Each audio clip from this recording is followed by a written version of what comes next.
Bismillahirrahmanirrahim. Assalamu alaikum, dear students of FSC first year. Students, last time we will sum up the chapter number 9, Kingdom Plenty. Now we are going to start the chapter number 11. Chapter number 11. Bioenergetics. बच्चों आप सोच रहे होंगे कि 9 chapter के बाद तो chapter number 10 आता है, वो भी हम करेंगे, लेकिन इंशाल्लाह after that we will attempt this chapter. इसके बाद हम वो चैप्टर कर लेंगे। तो चैप्टर नंबर 11 बायो एनर्जेटिक्स, जैसा कि नाम से शो है कि इसमें हम लोग दो चीज़ें पढ़ेंगे। एक तो bio, it's mean living organisms, ये तो बात पक्की है। और energetics mean there will be some kind of energy, यहाँ पर कोई एनर्जी की बात हो रही है। तो बच्चों, अगर हम बायो एनर्जेटिक की डेफिनेशन के मुतल्लिक आए तो ये इस तरह से है: the quantitative study of energy in the living organism. क्या लिख रहा हूँ? The relationship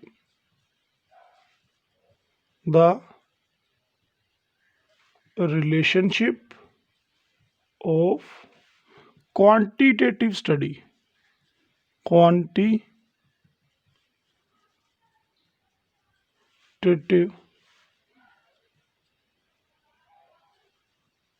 of energy in living system। ठीक है, या इसको सिंपली आप कह लें, the bioenergetics is the study of relationship of quantitative energy in the living systems. ठीक हो गया, इसको आप सिंपली इस तरह डिफाइन कर लें, the study of relationship of the quantitative. तो बच्चे, एनर्जी क्या होती है? एनर्जी किसी भी काम के करने की एबिलिटी को कहते हैं। फिजिक्स में आप लोगों ने एनर्जी की डेफिनेशन पढ़ी हुई है, it's a ability to do work. ये ऐसी एबिलिटी होती है जो काम करने में हेल्प आउट करती है। अब अगर हम लोग लिविंग बॉडीज़ को लें तो इनमें कितनी तरह का काम होता है? तो बच्चों, इनमें 3 तरह का काम होता है। मैकेनिकल वर्क होता है, जिसमें फॉर एग्जांपल मैं आपको पढ़ा रहा हूँ, बोल रहा हूँ, ठीक है, हाथ चला रहा हूँ, इट्स अ मैकेनिकल वर्क। एक केमिकल वर्क होता है, वो हमें नज़र नहीं आता, लेकिन वो हमारे सेल के अंदर हो रहा होता है, जिसको हम मेटाबॉलिज्म पढ़ते हैं। और बच्चे इसके बाद कुछ वर्क्स इस तरह का होता है कि जिस तरह ट्रांसफॉर्मेशन, एक एनर्जी ट्रांसपोर्ट ले लो कि एक जगह से दूसरी जगह पर किसी चीज़ को उठा कर लेके जाना है, it's a type of work.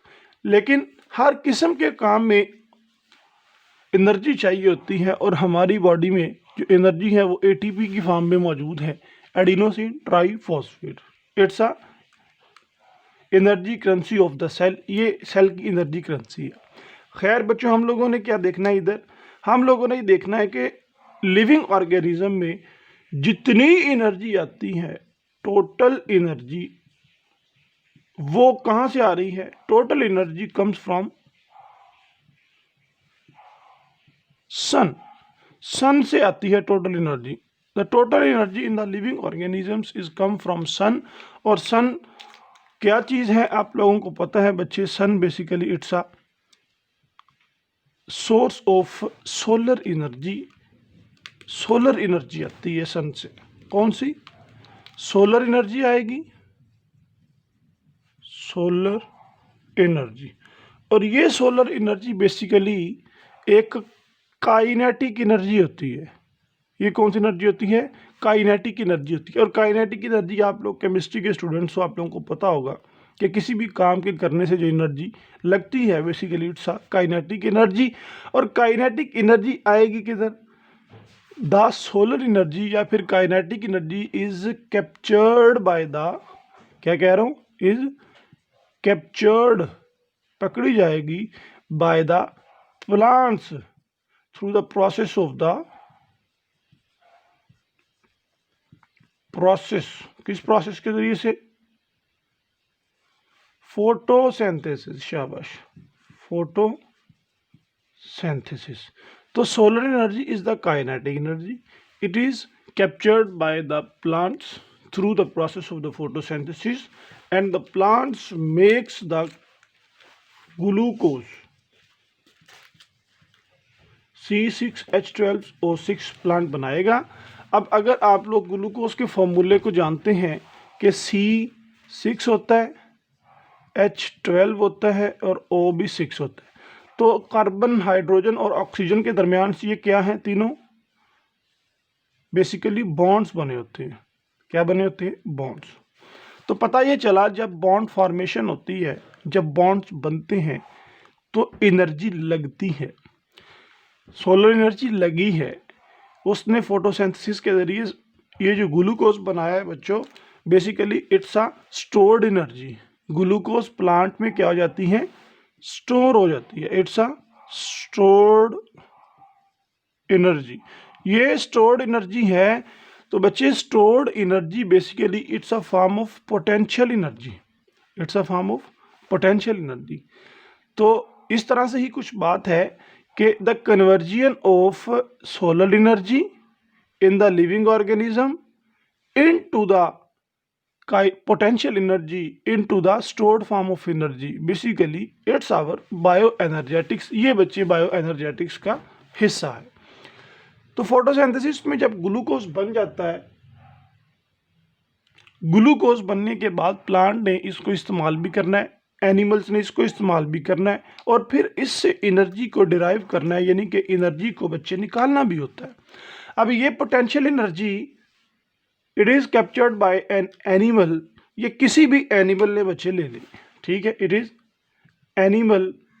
Animal ने इस एनर्जी को लिया, या प्लांट ही ले लें आप लोग के प्लांट ने अब इस ग्लूकोज को एनर्जी के लिए इस्तेमाल करना है। तो प्लांट और एनिमल, यहाँ पर प्लांट भी लिखता हूँ, तो प्लांट और एनिमल इस स्टोर्ड फॉर्म ऑफ एनर्जी को अगेन काइनेटिक एनर्जी यानी कि अगेन एटीपी में ये बदलेंगे।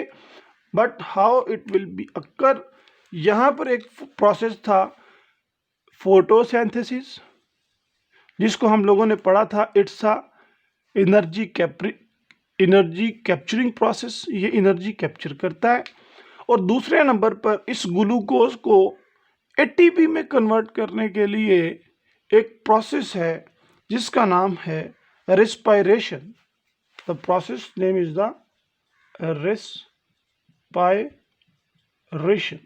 तो बच्चे रेस्पिरेशन इज द रिवर्स, ठीक है, respiration is the reverse of the photosynthesis. इसकी मैं आपको डिटेल में बात करूंगा कि फोटोसिंथेसिस और रेस्पिरेशन का आपस में क्या लेन देन। लेकिन सिंपली यहाँ पर यूं कह लें, यहाँ पर बॉन्ड्स बने थे, CHO बॉन्ड्स बने थे और एनर्जी क्या आई थी?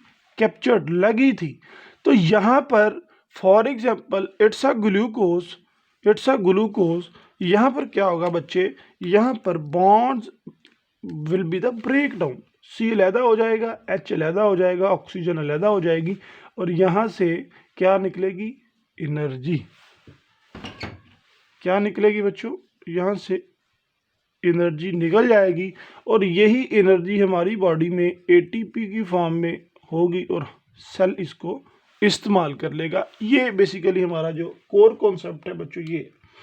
अब ATP इसका बड़ा रोल है बच्चे। ATP इज द लिंक, ये लिंक है between anabolism and the catabolism reactions.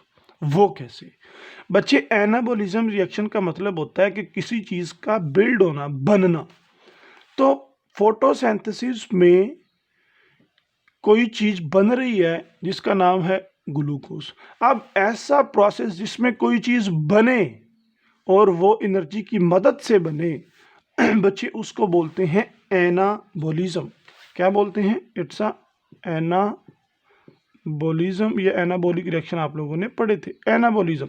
तो फोटोसिंथेसिस के लिए हम एनाबोलिज्म इस्तेमाल करेंगे, ये हम डिटेल से पढ़ चुके हैं। और फिर इसका टूटना, ग्लूकोज का ब्रेक डाउन होना, किसी भी चीज का टूटना, basically it will be a catabolism, उसको कैटाबोलिज्म बोलते हैं। और कैटाबॉलिज्म के दौरान बॉन्ड्स टूटकर एनर्जी रिलीज होती है और प्लांट्स और एनिमल अपनी उस एनर्जी को एटीपी की फॉर्म में लेते हैं। तो बच्चे आपकी बुक में एक लफ्ज़ है कि ATP is the link between anabolism and the catabolism reaction. इसका क्या मतलब है, ये मैं आप लोगों को बच्चों इधर छोटी सी डायग्राम में समझाता हूँ। अगर आप कंसिडर करो फोटोसिंथेसिस के अमल को, ठीक है, आप स्टार्ट कर लो फोटोसिंथेसिस के अमल को।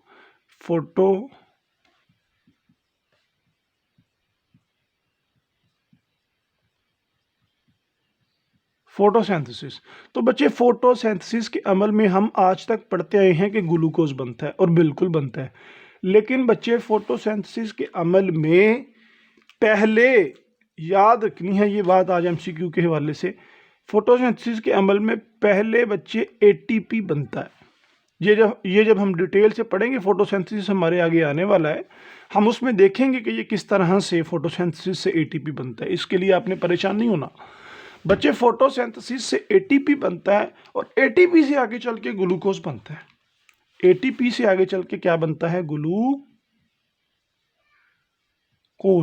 जिसको हम C6H12O6 बोलते हैं।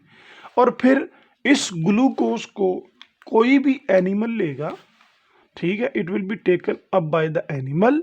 यहाँ पर हम एनिमल का लफ्ज़ या प्लांट का लफ्ज़ यूज़ कर लेते हैं। तो वो इसको वापस कन्वर्ट करेगा पहले तो एटीपी में, और एटीपी में कन्वर्ट करने के बाद बच्चे सेल इस काबिल होगा कि वो उसको यूज़ कर सके।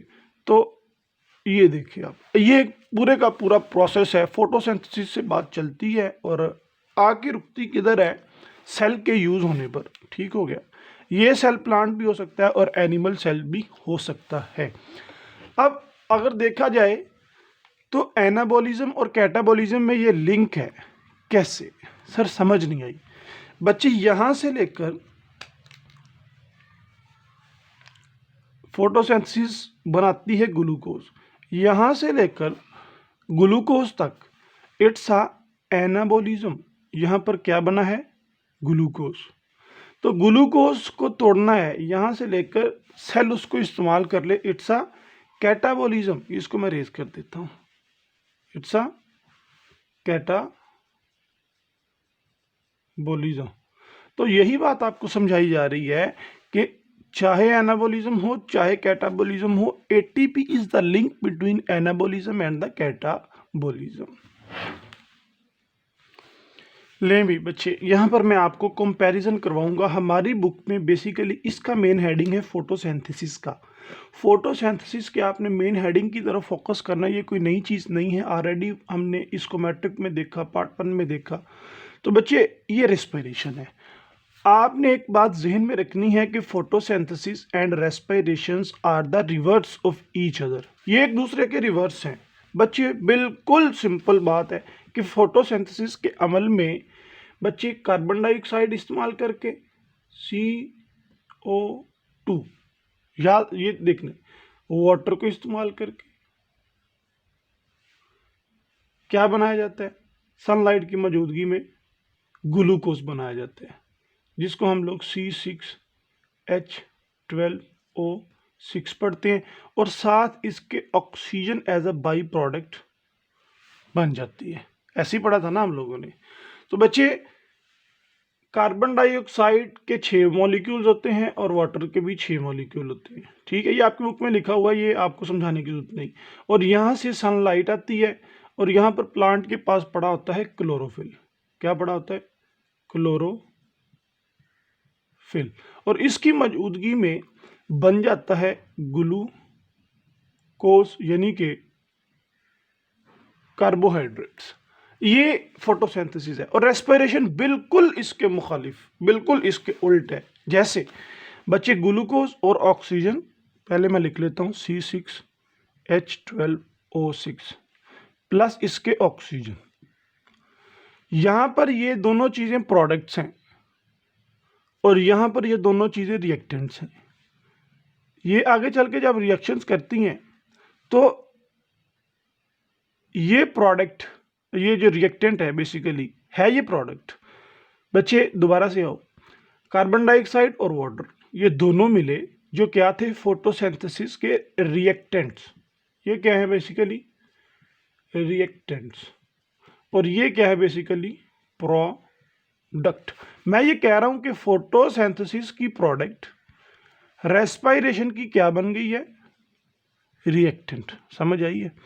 अब फोटोसिंथेसिस की प्रोडक्ट रेस्पिरेशन की बन गई है रिएक्टेंट, और रिएक्टेंट से अब क्या बनेगा, जब ये टूट जाएंगे तो बच्चे फिर वही बात, कार्बन डाइऑक्साइड अलहदा हो जाएगी और ऑक्सीजन अलहदा हो जाएगी। अब वाटर का इसमें ताल्लुक ज़्यादा शो नहीं किया जाता, क्योंकि वाटर जो है वो दोनों साइड पर इंटर हो जाता है, यहाँ पर वाटर आता भी है, यहाँ से निकल भी जाता है, तो नेट उसका जो रिजल्ट होता है वो ज़ीरो होता है। तो इसलिए इसको वाटर को मैं ज़्यादा मेंशन नहीं कर रहा। तो बच्चे अगर आप देखो कि कार्बन डाइऑक्साइड और वाटर के मिलने से ग्लूकोज बनता है, तो फिर ग्लूकोज और ऑक्सीजन बनती है, ग्लूकोज और ऑक्सीजन के टूटने से फिर कार्बन डाई और ऑक्सीजन बन रहा है। इस केस में एनर्जी को कैप्चर किया जा रहा है, सन एनर्जी को कैप्चर किया जा रहा है, एनर्जी कैप्चर बाय सन, सन से लेकर, तो यहां पर उन बॉन्ड्स को तोड़कर एनर्जी को रिलीज किया जा रहा है कि नहीं, एक दूसरे का रिवर्स। तो बच्चे नहीं समझ आई। उसके बाद जब यहां पर कोई चीज बन रही है तो बच्चे इट्स अ बेसिकली एनाबॉलिज्म। ये आपको मैं कंपैरिजन करवा रहा हूं, ये अक्सर पेपर में पूछा जाता है। तो यहां पर कोई चीज टूट रही है, इट्स अ कैटाबॉलिज्म। उसके बाद बच्चे यहां पर फोटोसिंथेसिस में रिलीज क्या हो रहा है, चलें ये तो ग्लूकोज है ना, ये तो ग्लूकोज है, ये तो प्लांट ने अपने लिए भी इस्तेमाल करना है, जो ना इस्तेमाल किया वो एनिमल खा जाएंगे। रिलीज क्या हो रहा है, oxygen as the by product. तो इस केस में हम लोग रख लेते हैं कि O2 रिलीज कर लेते हैं ना हम ये as by product. By product बोलते हैं कि प्रोडक्ट मेन ग्लूकोज है, उसके साथ जो प्रोडक्ट बने उसको बोलते हैं by product. Oxygen release as the by product. तो यहां पर क्या होता है, रेस्पिरेशन में यही वाली ऑक्सीजन जो होती है ये यूज्ड कर ली जाती है, यूज्ड इन रेस्पिरेशन, ये इसको इस्तेमाल कर लिया जाता है रेस्पिरेशन में। जैसे रेस्पिरेशन है बच्चे, कार्बन डाइऑक्साइड, ग्लूकोज और ऑक्सीजन से बनाना होता है कार्बन डाइऑक्साइड और ऑक्सीजन, ठीक है। तो ऑक्सीजन को, इसका मतलब है ये प्रोडक्ट है इसकी, ऑक्सीजन प्रोडक्ट है रेस्पिरेशन की, कार्बन डाइऑक्साइड क्या है, बाई प्रोडक्ट है। कार्बन डाइऑक्साइड जिस्म से बाहर निकल जाती है रेस्पिरेशन के अमल के दौरान। आप लोगों ने देखा था कि जब सांस लेते हैं तो हम ऑक्सीजन को अंदर लेके आते हैं, ये ऑक्सीजन बच्चे जो है ये बॉडी के अंदर आएगी, ये O6 लिखा जा रहा है बार बार, ये O2 है। ऑक्सीजन बॉडी के अंदर लेके आएंगे और इसको बाहर निकालेंगे। तो रेस्पिरेशन की प्रोडक्ट बेसिकली ऑक्सीजन है। तो ऑक्सीजन वेस्ट प्रोडक्ट है फोटोसिंथेसिस की, फोटोसिंथेसिस O2 देगा और ये O2 को इस्तेमाल कर लेगा। तो ये एक दूसरे के रिवर्स अभी तक चल रहे हैं। उसके बाद यहां पर क्या होता है कि there will be a release of the carbon dioxide, यहां पर रिलीज होता है oxygen as a by product, और यहां पर रिलीज हो रहा है कार्बन डाइऑक्साइड जो इंसानों के लिए मुज़र सेहत है। तो यहां पर मैं लिख देता हूं कि इस नतीजे में रिलीज होता है कार्बन डाइऑक्साइड, और यही रिलीज कार्बन यूज कर ली जाती है, यूज बाय प्लांट्स। और बच्चे ये प्लांट्स इस्तेमाल कर लेते हैं in the process of the photosynthesis. पानी उनके पास होता है और ये CO2 को इस्तेमाल कर लेते हैं फोटोसिंथेसिस के लिए, और ये CO2 बेसिकली रिलीज होती है रेस्पिरेशन की। तो ये एक दूसरे के क्या चल रहे हैं, बिल्कुल रिवर्स अभी तक ये चल रहे हैं। उसके बाद इनमें और डिफरेंसेस हैं कि फोटोसिंथेसिस का अमल कभी आपने सुना हो कि रात को होता है, नहीं, photosynthesis occur only during day, ये डे टाइम होगा। लेकिन रेस्पिरेशन डॉन एंड डस्क लिखा हुआ है आपकी बुक में, ये आप लोग इंग्लिश के मुहावरे हमसे बेहतर जानते हैं। डॉन एंड डस्क ये सुबह शाम होता है बच्चे रेस्पिरेशन। अब जो मेन चीज़ें हैं बच्चे वो ये हैं कि अगर रेस्पिरेशन का रेट या फिर यूं कह लें कि लाइट इंटेंसिटी कम हो जाए। फॉर एग्जांपल दिन में लाइट इंटेंसिटी ज़्यादा होती है, वैसे अगर लाइट इंटेंसिटी लो हो जाए तो फिर क्या होगा बच्चे, फोटोसिंथेसिस का अमल स्लो हो जाएगा। Photosynthesis will also slow down. Photosynthesis का अमल स्लो किस बात की इंडिकेशन है? शाबाश। फोटोसिंथेसिस स्लो का मतलब ये है कि यहाँ पर अब ग्लूकोज प्लस ऑक्सीजन कम बनेंगे। क्या बनेंगे? जाहिर सी बात है, फोटोसिंथेसिस स्लो होगी। अब यहाँ पर हमारा जो कंसर्न है बेसिकली वो ऑक्सीजन के साथ है। ऑक्सीजन जब कम बनेगी तो बच्चे उसके नतीजे में क्या होगा कि इस ऑक्सीजन कम बनने का नतीजा ये होगा कि यहाँ पर जो ऑक्सीजन इस्तेमाल की जा रही थी रेस्पिरेशन के दौरान, यहाँ पर ऑक्सीजन की कमी हो जाएगी। क्या हो जाएगी? ऑक्सीजन की कमी हो जाएगी। और फिर एट द एंड क्या होगा कि जहाँ पर ऑक्सीजन की कमी होगी तो फिर एनवायरनमेंट से ऑक्सीजन को लेना पड़ेगा। क्या करना पड़ेगा? एनवायरनमेंट से रेस्पिरेशन करने के लिए ऑक्सीजन को लेना पड़ेगा। अगर तो लाइट इंटेंसिटी स्लो हो, फोटोसिंथेसिस स्लो हो जाए, ऑक्सीजन भी स्लो हो जाए, तो फिर ऑक्सीजन को पिक किया जाता है फ्रॉम एनवायरनमेंट। ये फिर एनवायरनमेंट से मॉलिक्यूलर ऑक्सीजन की सूरत में ली जाती है। और अगर रेट इन लाइट इंटेंसिटी जो है बच्चे मॉडरेट हो, यानी कि ज़्यादा हाई भी ना हो कम भी ना हो, तो उस नतीजे में यहाँ से जो ऑक्सीजन रिलीज़ हो रही होती है ना, ऑक्सीजन जो रिलीज़ हो रही होती है फोटोसिंथेसिस के अमल में, ये ऑक्सीजन काफ़ी हो जाती है यहाँ पर मौजूद ऑक्सीजन के लिए, और फिर एनवायरनमेंट से पिक करने की ज़रूरत पेश नहीं आती। तो फिर यहाँ से ऑक्सीजन रिलीज़ होती जाएगी, यानी फोटोसिंथेसिस से ऑक्सीजन जो रिलीज़ होती है वो रेस्पिरेशन के अमल के दौरान इस्तेमाल हो जाती है। और फिर रेस्पिरेशन के अमल के दौरान जो कार्बन डाइऑक्साइड रिलीज़ होता है वो फोटोसिंथेसिस के अमल के दौरान इस्तेमाल हो जाता है। तो ये एक दूसरे के बच्चों मुखालिफ प्रोसेसेस हैं, लेकिन एक दूसरे की वेलफेयर में है, एक दूसरे की मदद करने में। अच्छा, हमने बात की लाइट लो की। अगर लाइट तेज हो, यहाँ पर इस बात को आप लोगों ने गौर, if the light intensity will be high, बहुत ज़्यादा हो, तो बच्चों the production of the oxygen will be very high. ऐसे ही होगा, production of oxygen will be very high. तो ऑक्सीजन बहुत ज़्यादा, वही ऑक्सीजन इधर आएगी, रेस्पिरेशन के दौरान इस्तेमाल तो होगी, लेकिन oxygen due to the high light intensity अभी भी बहुत ज़्यादा है। तो फिर क्या होगा बच्चे? When the light intensity will be high, the oxygen will be released to the environment. ये ऑक्सीजन जो है ये एनवायरनमेंट में रिलीज हो जाएगी। ये ऑक्सीजन क्या होगी? इन्वायरमेंट में रिलीज हो जाएगी। अब जब इन्वायरमेंट में रिलीज होगी तो उस इन्वायरमेंट वाली ऑक्सीजन को बोलते हैं मॉलिक्यूलर ऑक्सीजन। मॉलिक्यूलर ऑक्सीजन जब दुनिया बनी है तो बच्चों इसकी अमाउंट बहुत कम थी मॉलिक्यूलर ऑक्सीजन की, लोगों को ये ऑक्सीजन मुहैया नहीं थी, तो इसलिए जानदार भी नहीं थे जो एरोबिक रेस्पिरेशन करते थे, यानी कि सनलाइट की मौजूदगी में रेस्पिरेशन को परफॉर्म करते थे। जैसे ही लाइट इंटेंसिटी हाई की वजह से ऑक्सीजन रिलीज कर दी गई है एनवायरनमेंट में, तो फिर पॉसिबल हुआ है ह्यूमन के लिए भी कि अब वो आकर इस ज़िंदगी पे, इस अर्थ पर जो है वो सरवाइव कर सके।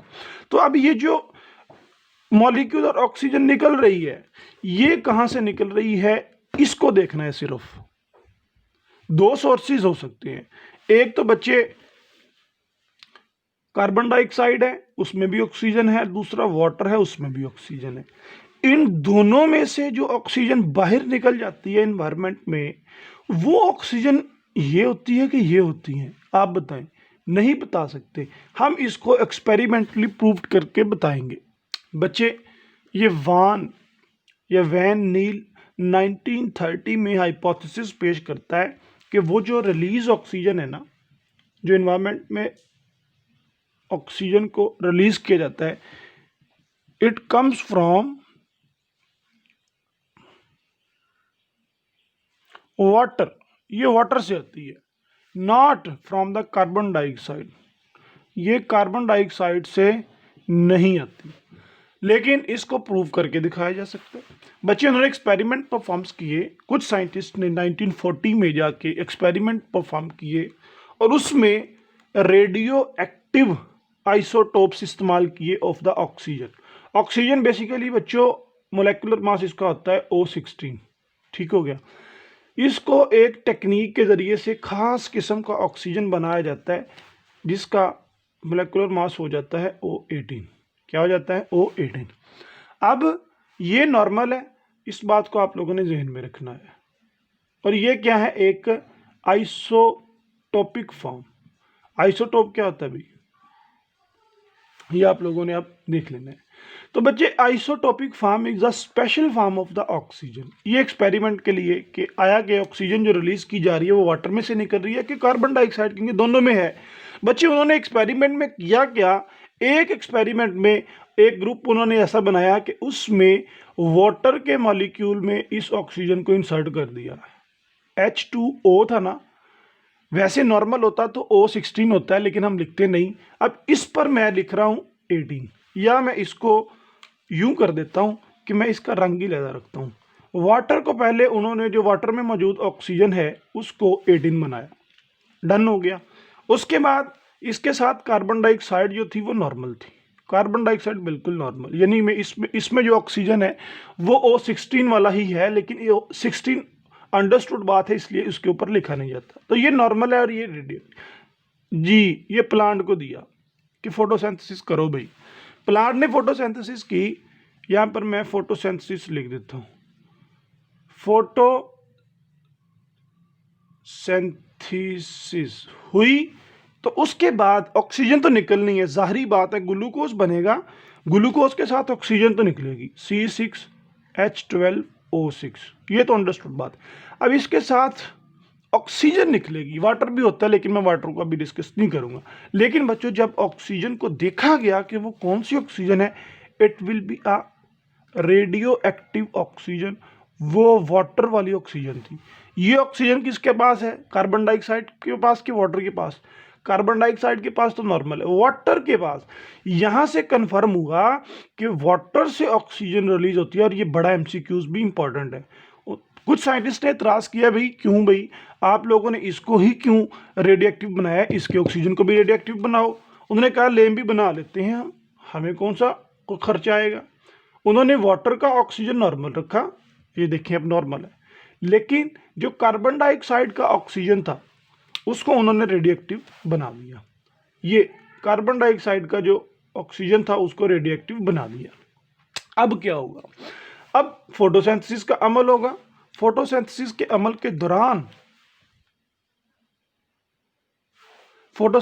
अमल के दौरान जो ग्लूकोज बनेगा उसमें बच्चे क्या था? C6H12 and O6। और O कौन सा था?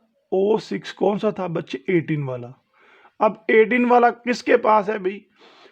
कार्बन डाइऑक्साइड के पास। तो पता ये चला कि कार्बन डाइऑक्साइड वाला ऑक्सीजन हर हाल में ग्लूकोज का हिस्सा बन जाता है, और जो रिलीज होने वाला ऑक्सीजन है वो कुछ इस तरह का था, O2, जिसमें 18 नहीं था। अब ये ऑक्सीजन नॉर्मल किसके पास है? कार्बन डाइऑक्साइड के पास कि वाटर के पास? ये वाटर के पास है। तो इस केस में भी वाटर से निकल रही है ऑक्सीजन, और इस केस में भी वाटर से निकल रही है ऑक्सीजन।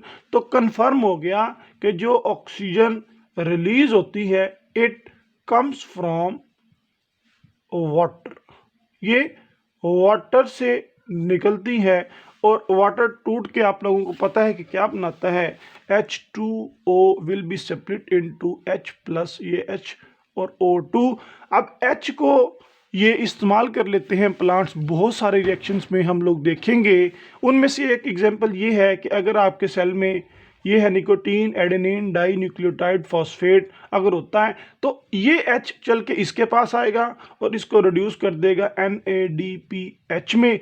एक और H है, ये दो H होते हैं तो NADPH2 हम इसको बना देते हैं और ये आगे चल के बच्चों फोटोसिंथेटिक रिएक्शंस में इस्तेमाल होता है। हम डिटेल से पढ़ेंगे। तो आज तक के लिए इतना ही। अल्लाह हाफिज़। अस्सलामु अलैकुम।